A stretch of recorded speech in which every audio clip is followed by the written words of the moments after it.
Dear listeners and viewers, 2 years ago I created this podcast with Annika Lucas, and I felt at that time great urgency to do it, but to continuing with it was even a greater challenge.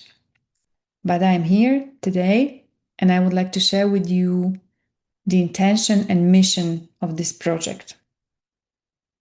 Deep Blue Podcast is meant to be a space where we can learn from people who hold the wisdom, elders, natives, spiritual leaders about how to meet what is currently happening in the world, within ourselves, and between us.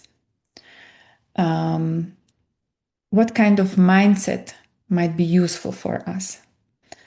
How to work with ourselves? What truly matters and what does not? Is caring about myself enough, or do we need to take, or do I need to take a bigger action? Do I matter in bigger scale? My first guest was Anneke, and she, besides sharing her horrific story, she's bringing really unique perspective. She's a survivor of child sexual abuse, and what she's modeling, according to me, is that she's able to look at that perpetrators without hatred, without continuing with the violence.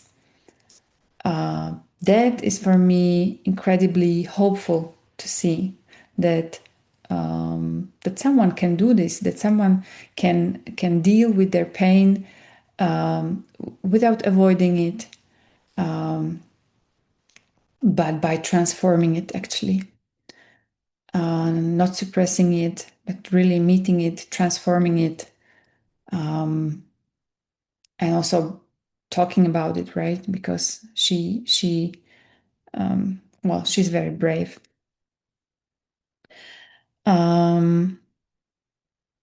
So my intention stays the same: to invite people who carry inspiring wisdom, wisdom that can transform us and help guide us toward a better world.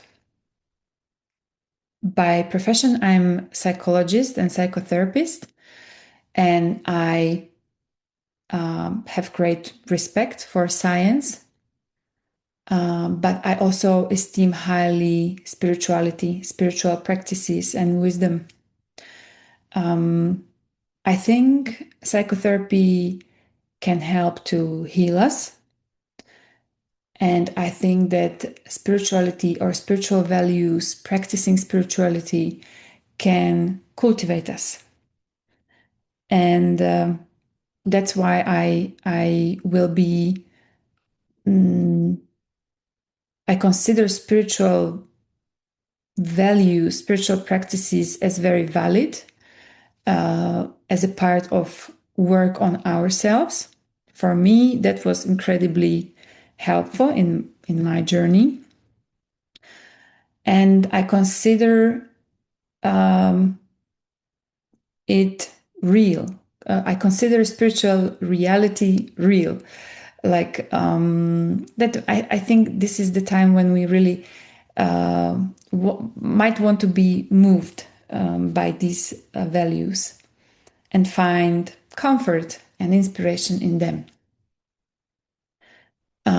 What we call spiritual often builds capacity for goodness, for love, for compassion, kindness, goodwill, generosity, sense of interconnectedness.